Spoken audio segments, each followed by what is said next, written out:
Alors, actu concernant De Meo et Matesic qui pourraient prendre la main sur le dossier Red Bull et Renault. Les deux hommes se connaissent bien, selon Habitbull. La discussion entre Red Bull et Renault pourrait se passer à très haut niveau entre Dieterich Matesic et Luca De Meo directement. C'est ce que reconnaît Cyril Habitbull qui affirme cependant que Red Bull n'a pas officiellement demandé une fourniture de moteur à partir de 2022 pour l'instant. Christian Horner évoquait une décision avant la fin de l'année côté Red Bull, mais Renault pourra attendre plus longtemps. Nous savons que l'on peut nous demander de fournir des moteurs à une équipe qui n'a pas de solution pour 2022, mais cela n'a pas été décidé avant la mi-mai. Il reste encore beaucoup de temps avant cette échéance.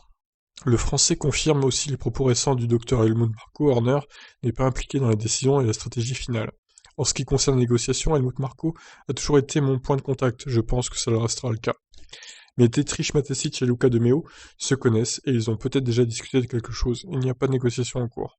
Red Bull étudie l'option de reprise du programme Honda, d'après ce qu'ils ont dit, donc ça leur laisse un peu de temps. Tant que Red Bull est dans la date limite prévue par le règlement, il n'y a aucun souci. Mais je pense qu'ils vont d'abord chercher à analyser toutes les options sur la table. Nous avons encore du temps, les trois motoristes vont certainement être interrogés, même si Mercedes a déjà clairement fait connaître sa position. Ils équipent déjà 4 teams, dont le leur, ils n'auront pas d'obligation de faire plus. Nous avons aussi du temps pour nous organiser au cas où. Oui, bah Mercedes, ils peuvent oublier Red Bull, hein. Même s'ils avaient que deux motoristes, jamais ils équiperaient Red Bull, qui est leur plus grand concurrent, hein. Ça paraît logique. Ferrari, ils ont un moteur de merde. Je pense pas que leur moteur il soit surpuissant en 2022. Perso, ça m'étonnerait. Peut-être qu'ils vont l'améliorer un peu, mais ils ont quand même un gros step à faire, là, pour revenir au niveau.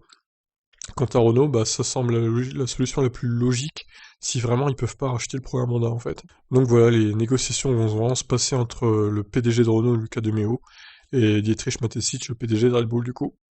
Sur ce, je vous laisse commenter. Ciao.